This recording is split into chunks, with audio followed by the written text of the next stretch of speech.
नमस्कार, आप देख रहे हैं खबर उत्तराखंड। मैं हूं आपके साथ तनवीर। रुक करते हैं खबरों का, लेकिन उससे पहले नजर डालते हैं इस वक्त की हेडलाइंस पर। ब्रिक्स मंच पर उत्तराखंड के आपदा प्रबंधन मॉडल की सराहना, दुनिया भर में सिकल्यारा रेस्क्यू की गूंज। बांध परियोजना को लेकर गृह मंत्री अमित शाह करेंगे बैठक, मुख्य सचिव समेत अफसर होंगे शामिल। उत्तराखंड में एसआईआर अभियान आज से शुरू, बीएलओ का मोबाइल फोन रिचार्ज करेगा आयोग। टिहरी में 40 यात्रियों से भरी बस का ब्रेक फेल, पहाड़ी से टकराई, पलटी, 8 लोग घायल। उत्तराखंड में मानसून से पहले चारधाम की राह में भूस्खलन की चुनौती, पैदल मार्ग पर विशेष सावधानी बरतने के निर्देश। देहरादून में 13 सूत्री मांगों को लेकर शिक्षकों का आंदोलन, प्रदेशी जूनियर हाई स्कूल शिक्षा संघ आज सचिवालय कूच करेगा। आप देख रहे हैं के न्यूज, खबरों का सारथी। और अब खबर रुद्रपुर से है, जहां कोतवाली की रमपुरा बस्ती में उस समय पुलिस में हड़कंप मच गया जब मार्कशीट की तस्दीक कराने आए पुलिसकर्मियों के साथ कुछ महिलाओं ने हाथापाई शुरू कर दी, जिसमें एक सिपाही की वर्दी फट गई जबकि दूसरे सिपाही का मोबाइल तोड़ दिया गया। सूचना मिलते ही कोतवाल भारी पुलिस बल के साथ मौके पर पहुंची और 2 महिलाओं व एक पुरुष को हिरासत में लेकर पूछताछ शुरू कर दी है।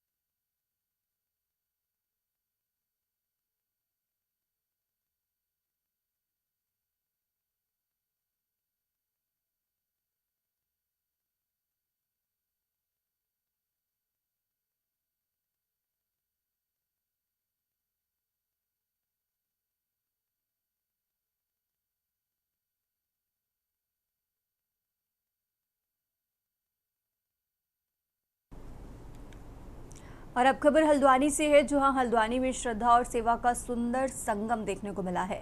शहर के विभिन्न स्थानों पर श्रद्धालुओं और सामाजिक संगठनों द्वारा जूस व पेयजल का वितरण किया गया। भीषण गर्मी के बीच राहगीरों, यात्रियों और स्थानीय लोगों को ठंडी ठंडी जूस व शीतल पेयजल पिलाकर राहत पहुंचाई गई।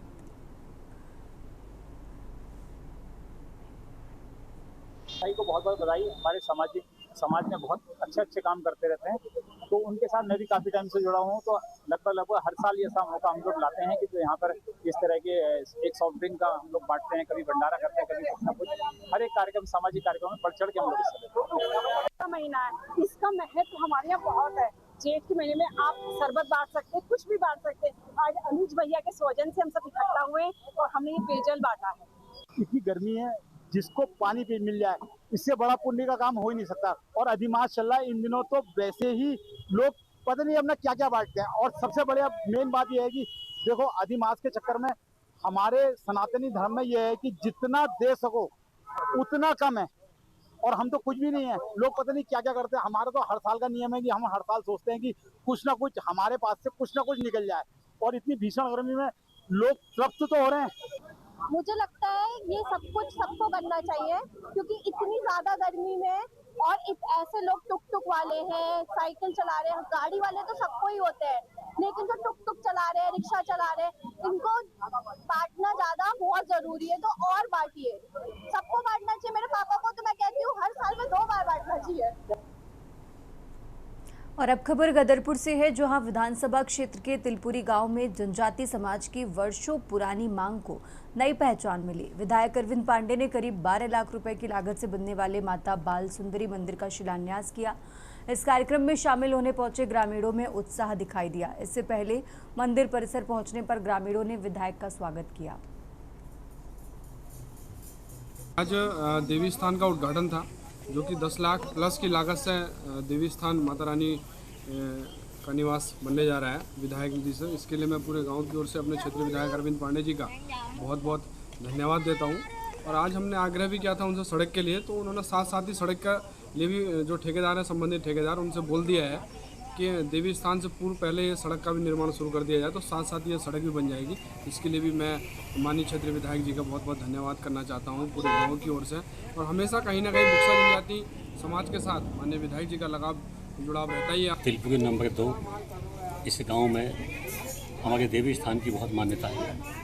देवी स्थान तो था, लेकिन इसका आज के वक्त के अनुसार सर्दी, गर्मी, बरसात तो कोई छत नहीं थी, तो ग्रामवासियों की जैसी डिमांड थी उस आदेश का पालन किया गया है। विधायक निधि से यहाँ मंदिर का निर्माण प्रारंभ कर दिया गया है और इस मंदिर में आने जाने के लिए सड़क की कमी थी, तो गाँव वालों ने ज़मीन की सहमति बना दी है। तो मुझे लगता है कि 12-13 लाख रुपए में ये गांव की सड़क भी और मंदिर का भी। और अब खबर विकासनगर से है, जहां कालसी के हरिपुर गांव में महिलाओं ने REAP परियोजना की मदद से आत्मनिर्भरता की नई मिसाल कायम की है। विकास महिला क्लस्टर फेडरेशन द्वारा सितंबर 2024 में 10 लाख रुपए की लागत से शुरू की गई कोल्ड और हॉट स्प्रेड सरसों तेल यूनिट सशक्तिकरण का प्रतीक बन गई है। 14 ग्राम संगठन, 120 स्वयं सहायता समूह और 764 महिलाएं इससे जुड़ी हैं। रिलायंस ब्रांड से बिक रहे तेल की मांग कालसी से देहरादून तक है। कालसी ब्लॉक की CLF है हमारी विकास महिला, उसको CBO लेवल एंटरप्राइज के रूप में एक तेल यूनिट लगवाई गई है, जिसमें हॉट और कोल्ड प्रेस्ड ऑयल दोनों वहाँ पे निर्माण किया जा रहा है। और इसमें लगभग उनका अभी तक मैं बात करूँ तो 24 से 25 लाख तक की सेल्स हुई है और 1.5 साल उनको ये चलाते हुए हो गया। तो एक लगभग एवरेज की बात करें तो 70,000 रुपये तक का सेल्स उनका प्रति माह हो रहा है। और इसमें CLF से हमारी जुड़ी सभी महिलाएं कार्य करती हैं। मेनली तो 4 से 5 महिलाएं इसमें अभी यूनिट पे काम कर रही हैं। विकास महिला क्लस्टर का NRLM के द्वारा गठन किया गया, जिसमें कि 120 समूह हैं, 764 महिलाएं हैं। और तत्पश्चात विकास महिला CLF का अनुबंध री प्रोजेक्ट के साथ हुआ। री प्रोजेक्ट के द्वारा विकास महिला क्लस्टर को धनराशि उपलब्ध कराई गई और जिसके द्वारा कि सरसों तेल यूनिट का उद्यम स्थापित किया गया और इस उद्यम में सभी बहनों को रोजगार प्राप्त हुआ। और अब खबर काशीपुर से है, जहां काशीपुर में गन्ना किसान संस्थान एवं प्रशिक्षण केंद्र के प्रेक्षागृह में खेत बचाओ अभियान स्वस्थ मिट्टी सशक्त किसान समृद्ध भारत कार्यक्रम का आयोजन किया गया। इस कार्यक्रम में मुख्य अतिथि के रूप में प्रदेश के कृषि एवं सैनिक कल्याण मंत्री तथा मसूरी विधायक गणेश जोशी ने प्रतिभाग किया। इस दौरान कृषि विभाग की ओर से प्रदर्शनी का भी आयोजन किया गया।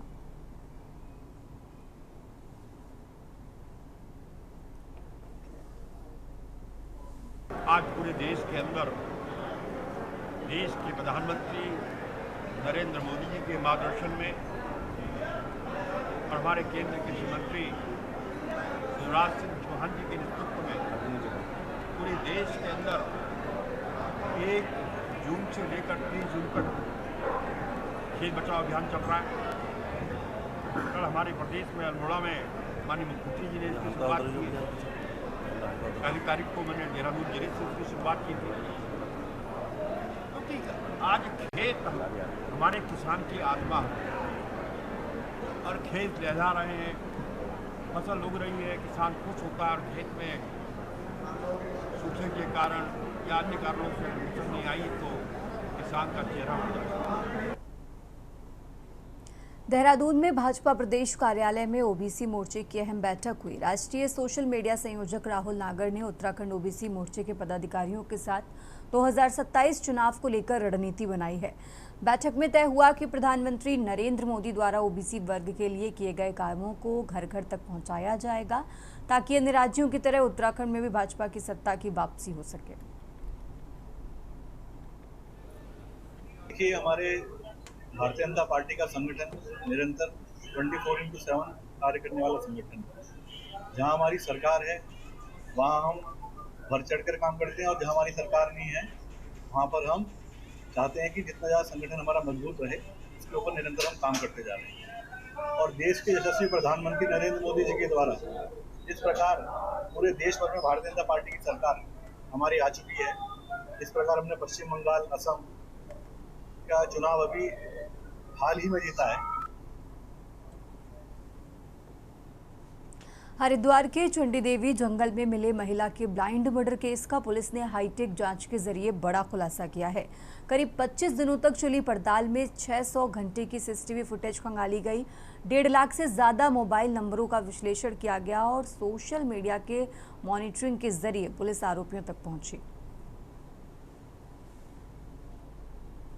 देखिए कई बार ऐसा है कि जो केसेस होते हैं मर्डर का, अगर नेम्ड अगर एफआईआर होती है तो पुलिस के लिए बड़ा इजी होता है कि उसको पकड़ना, उसको जेल भेजना। लेकिन इस प्रकार के जो ब्लाइंड केस होते हैं, ब्लाइंड केस में जिसमें कोई आई विटनेस नहीं है और उसकी आइडेंटिटी नहीं है विक्टिम की, तो एक तरीके से ब्लाइंड था ये, तो ये चैलेंजिंग होता है। और पुलिस का रियल पुलिसिंग इसमें जो है इसमें जो प्रॉपर पुलिसिंग के थ्रू ये चीज़ें वर्कआउट होती हैं और उसमें एज ए टीम काम किया गया और CIU और थाना पुलिस और थानों की जो टीम्स बना के सीनियर ऑफिसर्स ने इसमें काम किया, इसी वजह से वर्कआउट। धर्मनगरी हरिद्वार में अब खाने के नाम को लेकर नया विवाद खड़ा हो गया है। अखंड परशुराम अखाड़े के नेतृत्व में संत समाज ने शहर में चल रहे वेज बिरयानी के बोर्डों का विरोध करते हुए दुकानों और ठेलियों पर वेज पुलाव के स्टिकर लगाने का अभियान शुरू कर दिया है। संतों का कहना है कि हरिद्वार आस्था और सनातन परंपराओं की नगरी है, ऐसे में यहाँ धार्मिक और सांस्कृतिक मर्यादाओं के अनुरूप खाद्य पदार्थों का नामकरण होना चाहिए।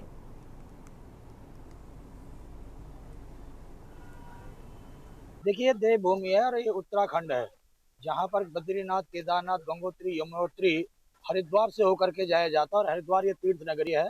और यहाँ पर श्री अखंड परशुराम अखाड़ा द्वारा एक नई मुहिम चलाई गई है। जहाँ भी जाकर देखो वहाँ पर यही लिखा हुआ है कि वेज बिरयानी, जो कि बिरयानी शब्द जो है हैदराबाद से आया हुआ है जिसमें मांस मिला होता है चावल में, उसे लोग बिरयानी कहते हैं। और ये मुसलमानों का जो है ये भोजन माना जाता है।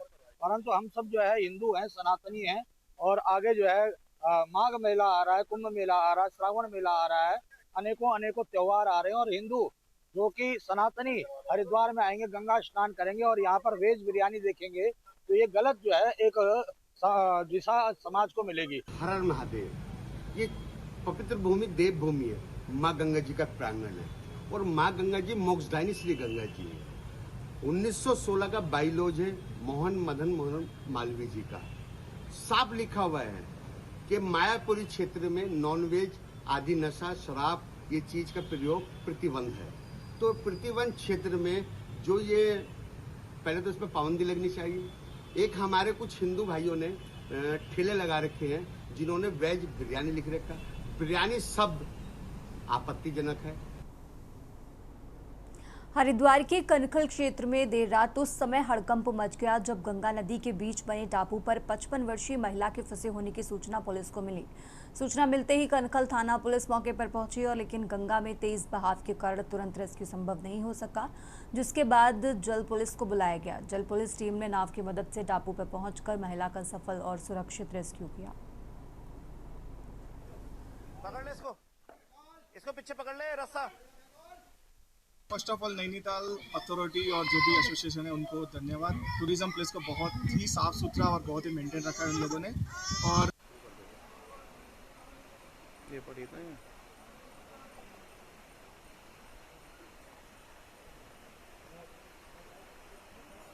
लाल से भी हाँ सर एम्बुलेंस मंगाओ। सुनिए कमांड छोड़ दे, पकड़ ले इसको पीछे पकड़ ले रस्सा। हमें था ना। और अब खबर नैनीताल से है, जहां नैनीताल में स्थित जीबी पंत उच्च स्थलीय प्राणी उद्यान इन दिनों पर्यटकों के आकर्षण का प्रमुख केंद्र बना हुआ है। सुहावने मौसम और छुट्टियों के चलते बड़ी संख्या में पर्यटक जू पहुंच रहे हैं और यहां मौजूद दुर्लभ वन्य जीवों का दीदार कर रहे हैं।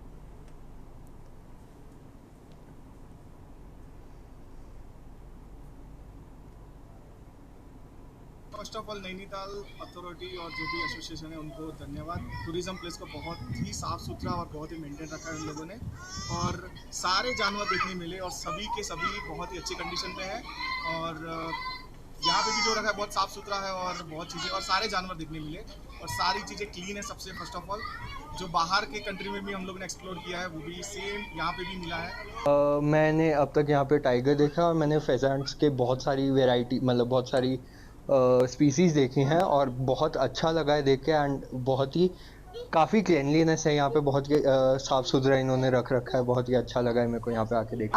मैं यहाँ पे चौथी बार आई हूँ और इस बार जो मैंने यहाँ पे मतलब जो जू में टाइगर को देखा, बंगाल टाइगर देखा मैंने, वो बहुत मेरे को अच्छा लगा। मेल फीमेल दोनों थे उसमें और उनकी एक्टिविटी देख के, और फिर लेपर्ड देखा, बहुत अच्छा। और यहाँ पे अच्छा सब कुछ है और पिजन भी काफ़ी अलग अलग तरीके के जो हमने अपने वहाँ पे नहीं देखा है। अभी हम इस जू में हैं और हम देख रहे हैं अलग अलग चीज़ें, और हमें ये भी पता लग रहा है कि उनका IUCN स्टेटस भी पता लग रहा है कि इंडेंजर्ड है या फिर क्या चीज़ें हैं सब।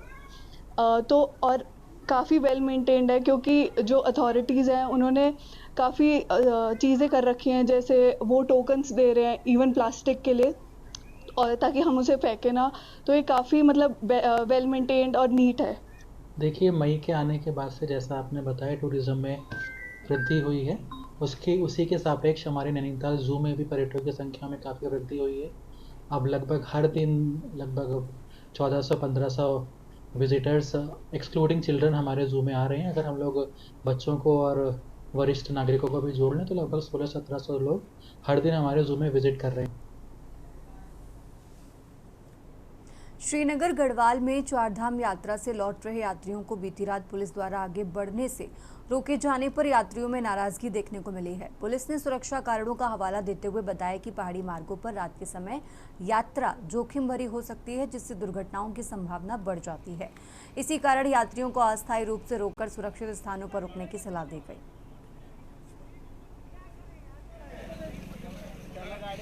सर कुछ मामला नहीं है सर, छोटी सी प्रॉब्लम है। बच्ची का पेपर था, किसी का रिजर्वेशन है, किसी को कहीं जाना है। केदारनाथ नहीं जा रहे, कोई जरूरी नहीं है केदारीनाथ जाए, ठीक है। जो दर्शन कर चुका बद्रीनाथ से, हम लोग बद्रीनाथ गए, बद्रीनाथ से दर्शन नहीं करे, कल से परेशान है। इस बच्ची का पेपर है, मैं इतना परेशान हूँ कि रोक के रख दिया गया। मैं इसीलिए मैं दर्शन नहीं करके गया हूँ। दर्शन ना करने के बाद कल वहाँ 2-3 रोक दिया गया। उत्तराखंड में इतना लुटाई है जिसकी हद नहीं। आप कभी हमारे मध्य प्रदेश में आइए, 10 की चीज़ 9 में मिलेगी, 11 में नहीं मिलेगी। कुछ नहीं है सर, कुछ नहीं है, सिर्फ लुटाई, यहाँ धांधली, यहाँ सिर्फ सबको कमीशन मिलता है। लोग रोक दीजिए कि इतनी पब्लिक को हम एक्सेप्ट नहीं कर सकते, ना आए कृपया। मेरा उत्तराखंड में मत आइए, मेरा उत्तराखंड ना आइए, हम इतने लोगों को नहीं संभाल सकते हैं। कल भी सुबह 5 बजे सही खड़े हैं, रात को हम लोग रोक दिया गया था, सुबह 5 बजे खोला गया। हमको एक्स्ट्रा होटल जबरदस्ती होटल करा गया, 25,000 रुपए का हम लोगों ने होटल किया। आज हम लोगों ने 30,000 होटल किया। मैं रीवा जिले से हूँ और मैं बद्रीनाथ केदारनाथ से आ रही हूँ। मेरी बच्ची का पेपर है TRS कॉलेज में। दर्शन भी नहीं किए हमने, दर्शन भी नहीं किए। गंगोत्री यमुनोत्री नहीं गए क्योंकि उसके पेपर की डेट आ गई सर। डेट एकदम आती है वहाँ पे, ऐसा नहीं कि पहले से निश्चित हो। सर कुछ मामला नहीं है सर, छोटी सी प्रॉब्लम है बच्ची। और आगे बढ़ते खबरों में, कांग्रेस के वरिष्ठ नेता प्रीतम सिंह ने बढ़ती महंगाई और भ्रष्टाचार को लेकर केंद्र सरकार पर तीखा हमला बोला है। उन्होंने आरोप लगाया कि सरकार जनता की समस्याओं से ज्यादा चुनावी राजनीति पर ध्यान दे रही है। प्रीतम सिंह ने कहा कि देश में महंगाई लगातार बढ़ रही है और आम आदमी की जेब पर इसका सीधा असर भी पड़ रहा है।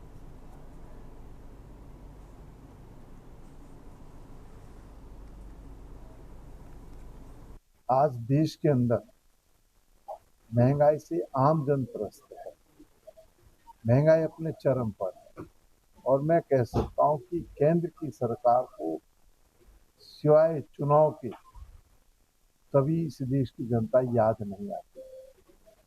आप देखिए, अमेरिका और ईरान युद्ध जो है जब चल रहा था, उसके बाद चुनाव हुआ, लेकिन सरकार ने उसको कोई ध्यान नहीं दिया।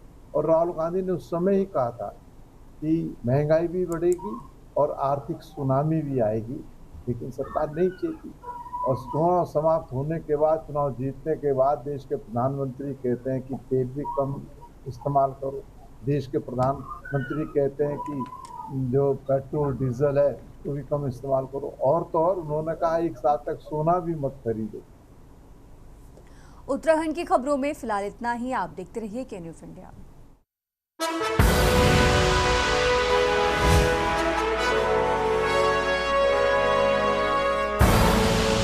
आप देख रहे हैं के न्यूज़, खबरों का